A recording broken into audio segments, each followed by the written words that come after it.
arranged for the marriage, and it was like a 2 months gap from the arrangement to the marriage. And immediately after marriage, like he said, like, I don't like you, I just want to leave, and he left. Even I was pleading him, I was begging him, and I was asking him to come back, but it never happened. If he is not going to come to me, I want to die that. If he is going to be separated from me, I should die. The day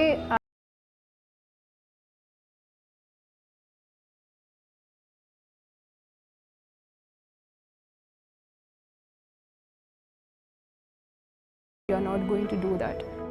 Immediately I called to one of my Christian friends, and she shared with me the gospel. On the spot, I accepted Lord as my Savior.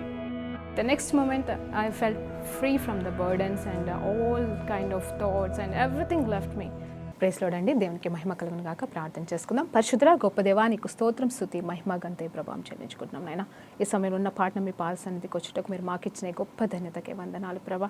అయ్యా నాయన, తను ఎట్లయితే ప్రభా మరి చెడుని మంచితో ఎలా జయించాలో ఆ సత్యం గురించి మేము ఈరోజు నేర్చుకుంటుండగా నాతోని వింటున్న ప్రతి బిడ్డతో మాట్లాడి మీరే మహిమ పొందుకోమని యేసుక్రీస్తు నామములో ప్రార్థన వేడుకుంటూ సమర్పిస్తున్నాం తండ్రి.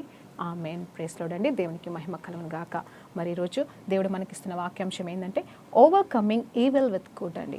Overcoming evil with good. దీన్ని తెలుగులో ఎలా చెప్పొచ్చు అంటే, కీడు వలన జయింపబడక మేలు చేతనే కీడు జయించుము అని చెప్పేసి రోమీయుల రాసిన పత్రిక 12వ అధ్యాయంలో ఉన్న వచనం అండి.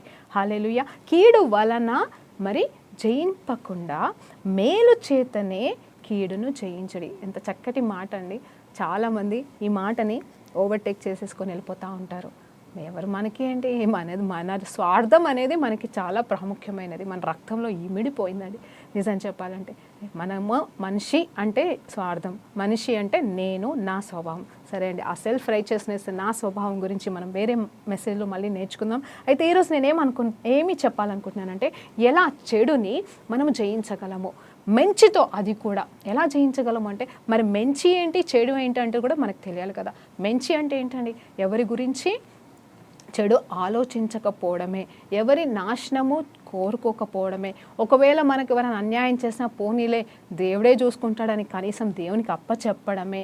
ఇవాళ కాకపోతే వాళ్ళకి తెలిసి వస్తుందిలే అని ఒక పాజిటివ్ ఆలోచనతో ఉండడమే నిజమైన మంచి లక్షణాలండి మనిషిలో. అంటే మంచి లక్షణాలు, గుణాలు అది వేరు, కానీ ఇక్కడ చెడు గురించి మాట్లాడుతున్నాం కాబట్టి ఇది నేను చెప్తున్నాను. ఆ తర్వాత చూస్తే మరి ఈవిల్ ఏంటి అంటే, మరి దానికి అపోజిట్ అంతా కూడా ఈవిలే. మరి ఎవరైనా మనల్ని ఏమైనా చేస్తే, ఎవరైనా మనల్ని శత్రువులుగా చూస్తే, ఎవరైనా మనకి హాని చేస్తే, ఎవరైనా సరే మనం చంపాలని చూస్తే, ఎవరైనా సరే అంటే మనకి చెడు చేసే వాళ్ళు మన ఎదుటగా కనిపిస్తే, మరి అదండి నిజమైన ఈవిల్. మరి వారిని ఎట్లా జయించాలి, వాళ్ళని ఎట్లా ఎదుర్కోవాలి అనేది మనం ఈరోజు ధ్యానించబోతున్నాం. అది కేవలం వాక్యంలోకి వెళ్ళి మాత్రమేనండి. మరి అలాగే కొన్ని ఉదాహరణలు కూడా మనము ధ్యానించవచ్చు. దాన్ని బట్టి దేవునికి స్తోత్రం. అయితే మొదటిగా రోమీయుల రాసిన పత్రిక 12వ అధ్యాయం మరి 17 నుండి 21 వచనాలు చదువుతానండి. 17 నుండి 21 వచనాలు. కీడుకి ప్రతి కీడునికి చేయవద్దు, మనుషులందరి దృష్టికి యోగ్యమైన దానిని గూర్చి ఆలోచన కలిగి ఉండుడి. శక్యమైతే మీ చేతనైనంత మట్టుకు సమస్త మనుషులతో సమాధానముగా ఉండుడి. ప్రియులారా, మీకు మీరే పగ తీర్చుకొనక దేవుని ఉగ్రతకు చోటియుడి. పగ తీర్చుట నా పని, నేనే ప్రతిఫలమునిత్తును అని ప్రభువు చెప్పుచున్నాడని వ్రాయబడి ఉన్నది. కాబట్టి నీ శత్రువు ఆకలి కలిగి ఉంటే అతనికి భోజనము పెట్టుము, దప్పికొని ఉంటే దాహమునకిమ్ము. అలాగు చేయుట వలన అతని తల మీద నిప్పులు కుప్పగా పోయుదువు. కీడు వలన జయింపక మేలు చేతనే కీడును చేయించుము. నిజంగా చెప్పాలంటే ఇక్కడ ఈ మాటలన్నిటినీ జ్ఞాపకం చేసుకుంటే మనం ధ్యానిస్తూ ఉంటుండగా ఒక్కొక్క మాటలో ఒక్కొక్క సత్యం ఉందండి. ఏంటంటే, మీ చేతనైనంత మట్టుకు సమస్తమైన మనుషులతో సమాధానంగా ఉండమంటున్నాడు. సమాధానకర్త ఇస్తున్న ఆజ్ఞ ఏంటంటే, మాట ఏంటంటే, వీలైనంత వరకు అందరితో సమాధానంగా ఉండమంటున్నాడు. అది మన వల్ల అయ్యేదేనా అండి? మనము సమాధానంగా ఉండడానికి మనం గమ్మునుంటున్నాం, దారిన పోయి వాళ్ళు వెళ్తున్నారు కానీ బురద చల్లుతున్నారు. మరి మనం ఎలా సమాధానంగా ఉండగలుగుతామండి? మనము రిటర్న్ వేస్తూ ఉంటాం. ఇది కాదండి దేవుడు కోరుకుంటుంది.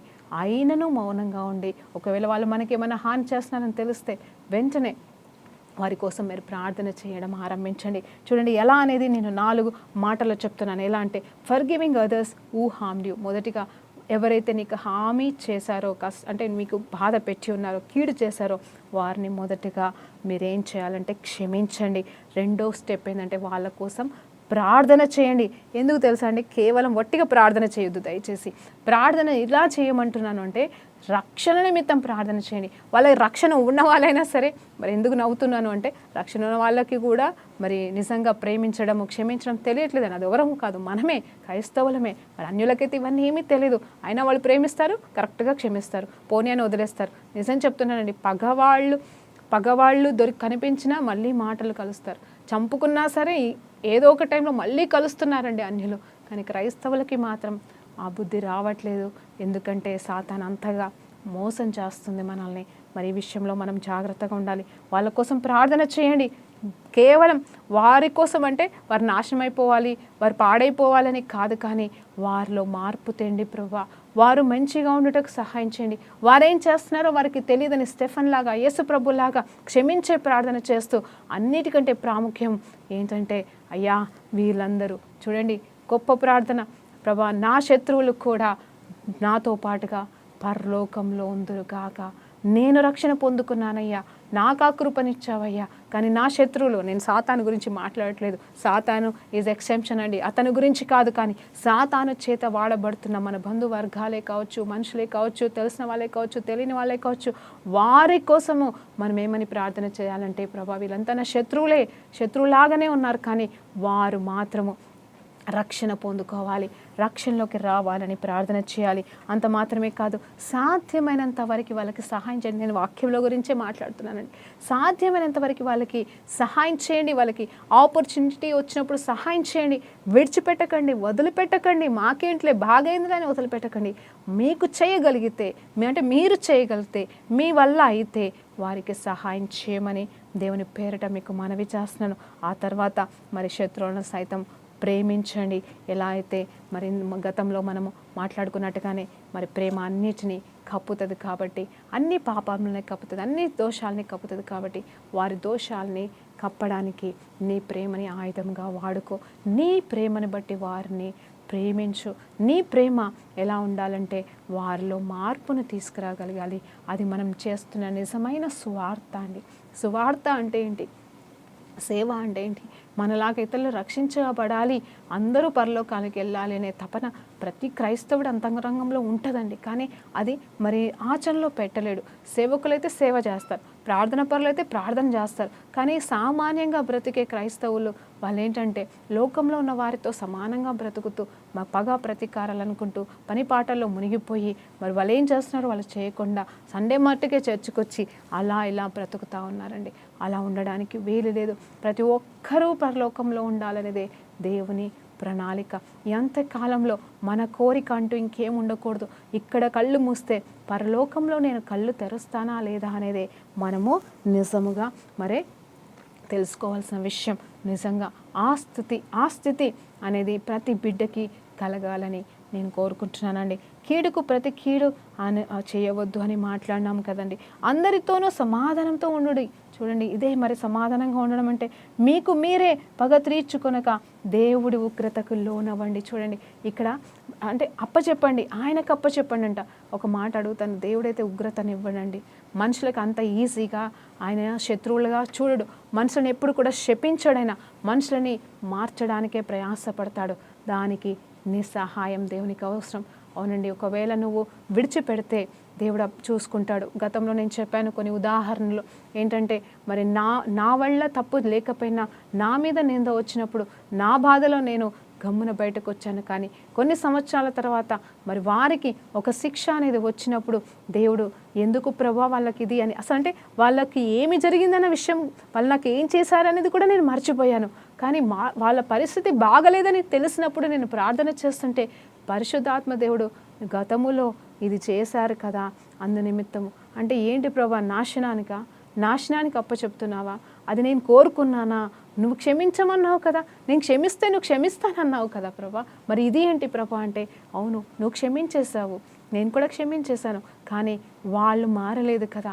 మారకపోతే వాళ్ళు ఎక్కడికి వెళ్తారు? నరకానికి వెళ్ళిపోతారు. మారితే పరలోకానికి వస్తారు. వాళ్ళు మారాలంటే శిక్ష కావాలి. శిక్షనే, నాశనం కాదు. నేను నాశనానికి అప్పచెప్పట్లేదు అని దేవుడు మాట్లాడాడు. అంటే ఏంటంటే చూడండి, శిక్షకి మరి నాశనానికి తేడా ఉంది. నిన్ను దేవుడు శిక్షకి అప్పచెప్పి ఉన్నాడా? గుర్తుంచుకో, తెలుసుకో. ఆ శిక్ష మంచిదే. నీలో మార్పు కొరకే, నాలో మార్పు కొరకే పరిశుద్ధాత్మ దేవుడు అంట ఒకటి నేర్పిస్తూ ఉంటాడంట. హీ విల్ డిసిప్లిన్ అస్ అంట. మనము ఆయన డిసిప్లిన్షిప్కి సమర్పించుకోవాలంట. ఆత్మదేవుడా నన్ను అభిషేకించు, వాడుకో, నింపు, వరాలతో నింపు అని ఒక ఎత్తండి. ఆ నడిపించయ్య, ఆదరణకర్త, ఆయనకి ఎన్నో పేర్లు కదండి, ఎన్నో మాటలు. ఆయన మనకి అనువనువున మనకి తోడుగా ఉంటాడు. మనలోనే హృదయంలో మరి నిల్చుని పోయాడు. కానీ ఆయన నుండి వస్తున్న శ్రేష్టమైనది ఏంటి తెలుసా అండి? నిత్యము మనల్ని ఆ పరలోకపు తండ్రితో ఏక మనసుతో, ఏకాత్మతో నడిపించే కృప. అంత మాత్రమే కాదు, ఇతరుల్ని ప్రేమించే కృప. మరి అందరిని బట్టి కూడా దేవునికి మహిమ కలుగును గాకండి. పరిశుద్ధాత్మ దేవుడు మనతో మాట్లాడుతున్న మాట ఏంటంటే, ఇంత మంచి ఈవులు మనకి రావాలంటే మనం చేయవలసిందల్లా ఒక్కటే, మనం ఇతరుల నుండి ఏమి కోరుకుంటున్నామో అది ముందుగా మనం ఇచ్చినప్పుడు మనకు దేవుడు సహాయం చేస్తాడు. నేను అదే చెప్తున్నాను. దేవుడు ఏం చేస్తాడంటే తెలుసా అండి, శిక్షకు అప్పచెప్తాడంట. నేను ఇప్పుడు చెప్పిన మాట మరలా జ్ఞాపకం చేస్తున్నాను. పరిశుద్ధాత్మ దేవుడి నుండి మనము నిజంగా కోరుకోవాల్సింది ఏంటంటే డిసైపుల్షిప్ అంటాడు. అంటే ఏంటంటే ఆయన డిసిప్లిన్ అండి. ఆయన మనకి ట్రైనింగ్ ఇవ్వడం. ఆయన కంఫర్ట్, ఆదరణ, ప్రేమ, కృప, కనికరము, అభిషేకము, తలాంతులు మాత్రమే కాదు, కానీ ఆయన ట్రైనింగ్లోనికి మనం వెళ్ళాలి. పరిశుద్ధాత్మ దేవుడు మనల్ని ఎట్లా ట్రైన్ చేస్తాడో ఆ ట్రైనింగ్లోకి మనము సమర్పించుకోవాలి. మొదటిగా ప్రభా నా సమస్తము నీకు సమర్పిస్తున్నాను, ఇదిగో నా డబ్బులు అర్పిస్తున్నాను, ఇదిగో నా శరీరాన్ని సజీవయాగంగా, ఇదే అధ్యాయంలో ఉంటుంది కదండి మొదటి 2-3 వచనాలు. ఏంటంటే అది సజీవ యాగంగా నా శరీరము సమర్పించి ఏమంటున్నాడు అక్కడ, నన్ను నేను సమర్పించుకుంటున్నానంట, నూతనీకరించుకుంటున్నాను. అంటే ఇక్కడ యాక్చువల్గా సమర్పించుకోండి అని పౌలు భక్తుడు చెప్తున్నాడు. తర్వాత ఏంటంటే మనం సమర్పించుకోవాలని మాలాంటి వాళ్ళు బోధిస్తుంటున్నారు. ఎలా అండి, శరీరాన్ని సమర్పించుకోవడం అంత ఈజీయా? ప్రాణాత్మ దేహాన్ని సమర్పించుకోవడం అంత ఈజీయా? సమర్పించుకున్న వాళ్ళమైతే ఇలా బ్రతుకుతామా? ఇలా పాపం ఉంటుందండి? సమస్య లేదు. కానీ సమర్పించుకోమని చెప్తున్న మాటకి మనకి ఇంకొకరి సహాయం కావాలి. ఆ మాట ఒక్కటి సరిపోదు. కానీ నాకు దేవుడు నేర్పించాడండి. నేను అడిగాను, ప్రభా సజీవయంగా సమర్పించని ఆదరణ పాటలు, ఆ తర్వాత ఆరాధనలో మరి ఇంకొక పాటలు, అన్ని పాటలు పాడుతూ ఉన్నాం. కానీ కాసేపు కన్నీరు కారిపోతూ ఉంటుంది ప్రభా. ఆ టైంలో నెమ్మది అనిపిస్తుంది. అమ్మయ్యా నేను సమస్తం సమర్పించుకున్నా, ఇంక ఈ రోజు నుండి, ఈ క్షణం నుండి అమ్మయ్యా నా నెమ్మది వచ్చింది, నేను ప్రార్థనలోనే ఉంటా, భాషల్లోనే ఉంటా, తర్వాత దేవునికి ఇష్టానుసారంగా బ్రతుకుతా. కానీ 1-2 గంటలు, 1 రోజు 2 రోజులు అండి మళ్ళీ అదే పాత రోత జీవితం. నేను మరీ భయంకరమైన పాపంలో కూరకపోతారని నేను చెప్పట్లేదు, కానీ నిజంగా సజీవ యాగంగా ఈ ప్రాణాత్మ దేహంలని మనం సమర్పించలేకపోతున్నాం. కాబట్టి ఇందులో కూడా మనం జయించాలంటే, ఈ నూతనత్వాన్ని మనం పొందుకోవాలి అంటే, దేవుని చిత్తమైతే నూతనత్వం గురించి మరలా మనం మాట్లాడుకోబోతున్నామండి. అయితే ఇప్పుడు ఏమంటున్నానంటే, ఈ సజీవ యాగంగా సమర్పించాలన్నా, ఇదిగో ప్రేమించాలన్నా, ఇదిగో మనము దేవునిలాగా ఉండాలన్నా, ఇవన్నీ సహాయము మనకు కావాలన్నా పరిశుద్ధాత్మ దేవుని ట్రైనింగ్కి, డిసైపుల్షిప్ ప్రోగ్రామ్కి మనం సమర్పించుకోవాలండి. He will discipline us, he will teach us. మనకి నేర్పిస్తాడు, జ్ఞాపకం చేస్తాడు. కరెక్టే కదండి. మన తప్పులోకి వెళ్ళిపోతూ ఉంటే అది చేయదు బెట అంటున్నాడు. వినేవాళ్ళైతే వింటున్నారు. ఆత్మ గద్దింపును విని విడిచిపెట్టే వాళ్ళు కూడా మరి ఎంతోమంది ఉన్నారు. కానీ నిజంగా చెప్పాలంటే ఆయన స్వరానికి మనము లోబడితే ఆయన మనల్ని నడిపిస్తాడు. హల్లెలూయా. దేవునికి మహిమ కలుగును గాక. ఈ వారం అంతట్లో దేవుని చిత్తమైతే మరలా దేవుని స్వరం ఎవరు వింటారు, ఎలాంటి వారు వింటారు, ఆయన గొర్రెలు మరి ఎలాంటి వారైతే ఆయన గొర్రెలు అవుతారు అనేది కూడా మనం నేర్చుకోబోతున్నామండి. మొదటిగా మరి ఈరోజు ఈ మాటని మీకు ఎందుకు చెప్పాలనుకుంటున్నానంటే, మన జీవితాన్ని నూతనీకరించుకోవాలా, సజీవ యాగంగా సమర్పించుకోవాలా. కీడు అనే మాటని మన డిక్షనరీలోకి వెళ్ళి తీసివేయాలి. వాళ్ళని వేరే వాళ్ళు మనకి కీడు చేస్తే కాదు, కానీ మనం ఇతరులకి కీడు చేయకుండా మౌనంగా ఉంటే దేవుడు మనకి సహాయం చేస్తాడు. సౌలు విషయంని, దావీదు విషయంని సమయంలో దేవుడు జ్ఞాపకం చేస్తానండి. అలాంటి వాళ్ళు ఎంతోమంది లేరండి ఈ లోకంలో. నేను అనుభవించానని గతంలో చెప్పాను, ఇంకెంతోమంది అనుభవిస్తూనే ఉన్నారు. ప్రజెంట్ సిచ్యువేషన్లో కూడా మరి మాటకి మాట జవాబులు ఇచ్చుకుంటూ వెళ్ళిపోతుంటే సాతానుగాడు సమయాన్ని వ్యర్థం చేస్తున్నాడు. ఈ సత్యం మనకి తెలియాలండి. మనం ఒకరి గురించి ఒకరము నిందలేసుకుంటూ పోతూ ఉంటే, మాట్లాడుకుంటూ పోతూ ఉంటే, వాదించుకుంటూ పోతూ ఉంటే ఎవరి సమయం వ్యర్థమవుతుంది తెలుసా అండి? సాతానుగాడు గెలుస్తున్నాడు, వాడికి సమయం ప్లస్ అవుతుంది, మన సమయం మైనస్ అవుతుంది. మన అంటే క్రైస్తవుల సమయం వ్యర్థమవుతుంది. ఎంతకాలం వాడికి మనం సపోర్ట్ చేస్తామండి ఈ విషయాలలో. కాబట్టి మనము ఏది కూడా మరి హృదయానికి అవసరం లేదు అని చెప్పేసి వదిలించేసుకొని మన పరుగు పందెంలో మనం ముందుకు వెళ్ళవలసిన వారుగా ఉన్నామండి. ఈరోజు మరి సౌలు అలాగే మరి దావీదు గురించి ఆలోచన చేస్తే, దావీదు మహారాజు నిజం చెప్పాలంటే ఏడవలేదా అండి? దావీదు కీర్తనలో నా శత్రువు నన్ను వెంబడిస్తున్నాడు, నా శత్రువు మరి ఇలా చేస్తున్నాడు అలా చేస్తున్నాడు అని దేవుని దగ్గర ప్రార్థన చేస్తున్నాడండి, ఏడుస్తున్నాడు ఆయన. కానీ ఏమంటున్నాడంటే ఆ శత్రువులు నాశనం అవ్వాలి అని కూడా కోరుకుంటున్నాడు. కానీ నిజం చెప్పాలంటే ఇక్కడ దావీదు కీర్తనలో ఉన్న ఒక మర్మం, దావీదు జీవితంలో ఉన్న ఒక సత్యం ఏంటంటే, మనందరికీ తెలుసు సౌలుని చంపాల్సిన పరిస్థితి వచ్చినా కూడా ఆయన చంపలేదు. ఎందుకంటే ఆయన అభిషక్తుడు కాబట్టి అని చెప్పేసి అంటారు. అభిషక్తులను ముట్టకూడదు అని చెప్పేసి ఆయనకి తెలుసు కాబట్టి సౌలుని ముట్టలేదు అని మనం అందరం అనుకుంటా ఉంటామండి. నిజమే. కానీ ఇక్కడ సౌలు మాత్రమే శత్రువు కాలేదండి, ఇంకెవరయ్యారు? కొడుకుల శత్రువులు అయ్యారు. మరి ఇంకెంతో మంది శత్రువులుగా నిలబడ్డారు. తోటి వారే సహాయం చేసిన వారే, ఎవరినైతే ఈయన సహాయం చేశాడో, తయారు చేసిన శిష్యులు ఉన్నారో, మరి వాళ్ళు ఈయన దగ్గర ఎన్నో మేళ్ళు పొందుకొని కాపాడబడిన వారు ఉన్నారు, వారి దగ్గరికి వెళ్ళి కూడా మరి నా శత్రుత్వాన్ని వరముగా అంటే రిటర్న్ గిఫ్ట్గా పొందుకున్నాడండి. అలాంటి వాళ్ళ నిమిత్తము దేవుని దగ్గర మొరపెట్టాడు, కానీ వాళ్ళని తన చేతులకి తీసుకోలేదు. వాళ్ళని చంపాల్సిన పరిస్థితి, కొట్టాల్సిన పరిస్థితి, దూషించాల్సిన స్థితి సమయం వచ్చినా కూడా మౌనంగానే ఉన్నాడు. కానీ కీడికి ప్రతి కీడు చేయడానికి ఉద్దేశించలేదు, చెయ్యలేదండి. అది దావీదు మహారాజు మరి హృదయంలో ఉన్న పరిశుద్ధాత్మ ప్రేమ కుమ్మరింపేమో, పరిశుద్ధాత్మకి మరి ఆయన అప్పచెప్పుకున్న మరి ట్రైనింగ్ ఏమో అని నేను అనుకుంటాను. ఎందుకంటే ఒక్కసారి కాదు, 2 సార్లు కాదు, 3 సార్లు సౌల్ని చంపాల్సిన పరిస్థితి. ఇంకొకసారి అయితే సౌలు యొక్క మేనమామ వరుసకైనా ఆయన కూడా ఒక ఆయన పెద్ద ఆయన ఏమంటాడు, నువ్వు నాశనమైపోతావు, నువ్వు జీవించవు, ఇంకా నువ్వు ఇలా చేస్తావా అంటే కూడా పోనీలే, ఆయన శాపం ఏమన్నా నా దేవుడు నన్ను మేలుగా మారుస్తాడేమో అన్నాడు. కానీ తన శిష్యులు చంపాలని చూస్తే అతన్ని వెళ్ళి చంపేస్తామయ్యా అని ఒక మాట ఇవ్వంటే వద్దు అన్నాడండి. అంటే పగ తీర్చుకొనుట నా వంతు కాదు, కానీ నా తండ్రికి అప్పచెప్తాను, ఆయనే చూసుకుంటాడు. అంటే నిజంగా పగని కోరుకోలేదు, కానీ దేవుని చిత్తం ఎలా ఉంటే అలా చూసుకుంటాడన్నాడు. అక్కడ సౌల్కి అయితే దేవుడు ఎన్నో అవకాశాలు ఇచ్చాడు, ఆయన మారలేదు కాబట్టి దేవుడు తృణీకరించాడు మొదటి నుండే.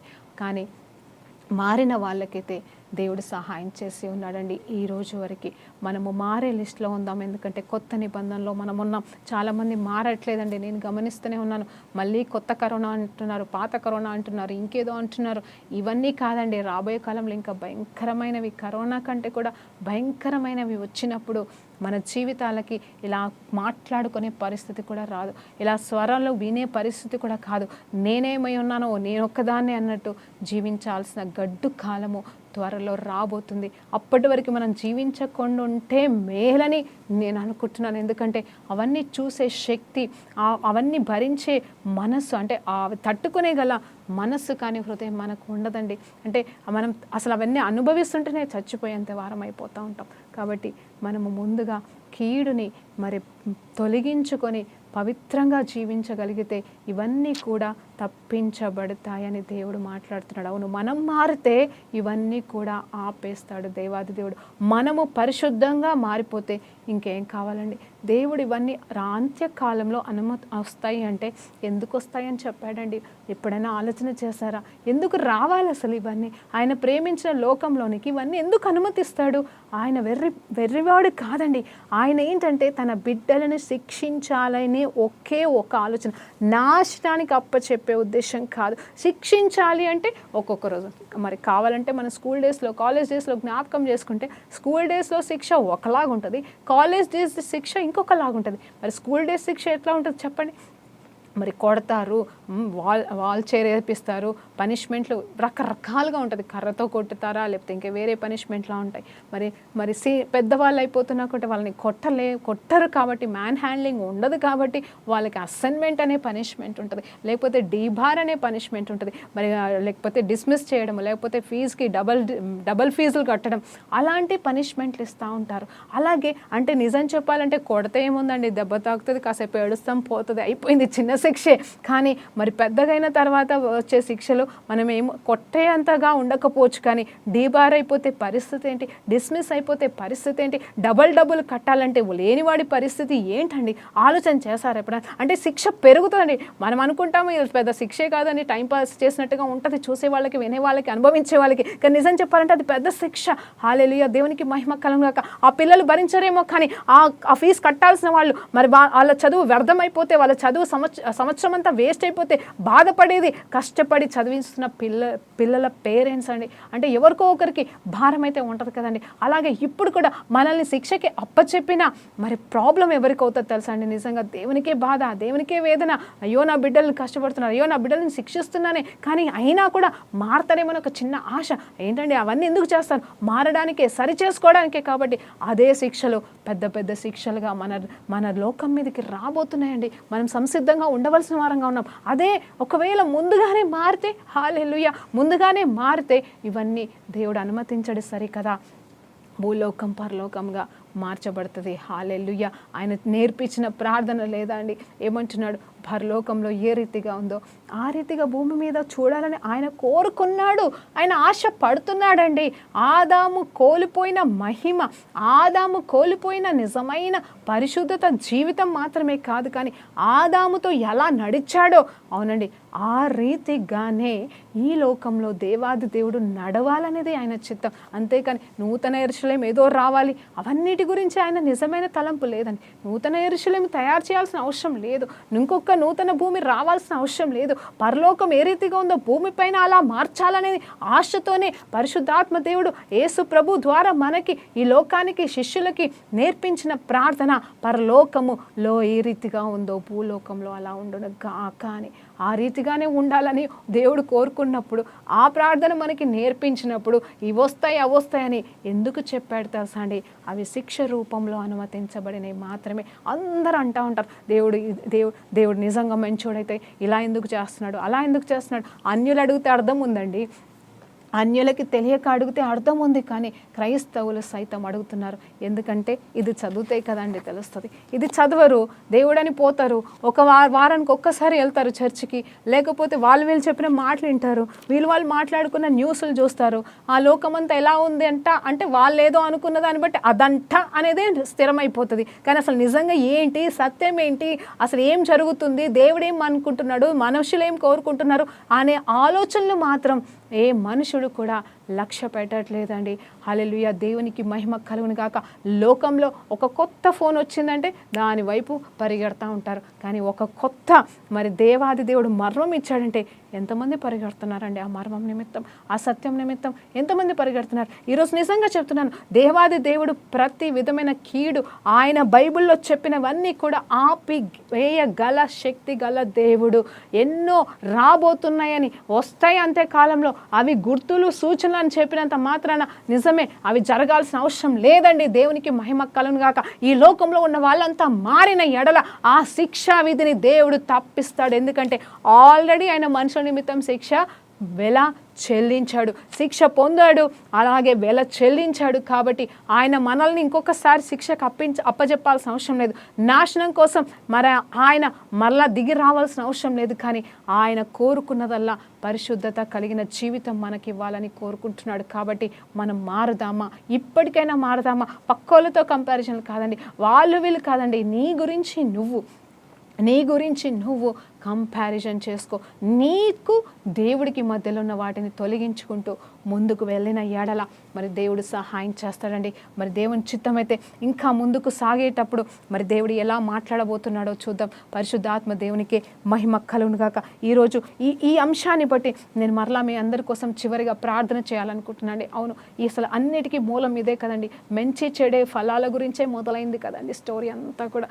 ఆదమ అవ్వ, ఆ పండు, మంచి చెడు మంచి చెడు ఫలము తినడం వలన వచ్చిందే కదండి ఇక్కడ నిజం చెప్పాలంటే. అంటే అప్పటి వరకు వాళ్ళకి చెడు అంటే ఏంటో కూడా తెలియదు, చెడు డెఫినేషన్ కూడా తెలియదు. అసలు చెడు అంటే కూడా లేదని అర్థం అక్కడ. తెలియదు అంటే ఉంటే ఎందుకు తెలియదండి, ఉంటే తెలిసేది, లేదు కాబట్టి తెలియదండి. కానీ ఎప్పుడైతే ఆ ఫలము తిన్నారో అప్పుడే మంచి చెడు అనేది ఆటోమేటిక్గా వాళ్ళకి తెలిసిపోయింది. మంచి చెడు తెలిసినంత మాత్రాన మంచిగా బ్రతకొచ్చు కదా అంటే బ్రతకలేకపోయారు. మరి వారి మొదటి సంతానం ఏబేలు గురించి మనకి తెలుసు. మరి వారి సంతానంలో జరిగిన సంఘటనలు మనకి తెలుసు కదండి.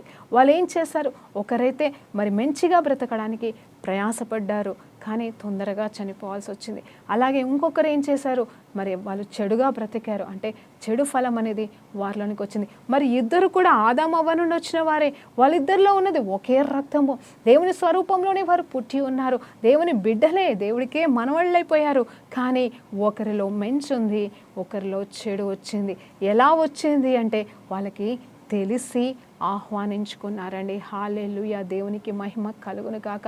వాళ్ళు కోరుకున్నారు, ఒకరు చెడు కోరుకున్నారు, ఒకరు మంచి కోరుకున్నారు. అందుకే అంటున్నాడు ప్రతి పాత నిబంధనలో వాక్యాలు మనం చూసినప్పుడు ఇటు మంచిని, ఇటు చెడుని, ఇటు జీవాన్ని, ఇటు మరణాన్ని పెట్టి ఉన్నాను, మీరు ఎన్నుకోవలసిన వారుగా ఉన్నారని చెప్పట్లేదండి. అందుకే ఈరోజు నేనేమంటున్నానంటే కేవలం ఒక మనుషుల విషయంలో మాత్రమే కాదు, శత్రువుల విషయంలో మాత్రమే కాదు, ఈ లోకంలో ఉన్న చెడును జయించాలంటే మంచితో ఎట్లా గెలవాలి అనేది ఈరోజు మనం నేర్చుకోవాలండి.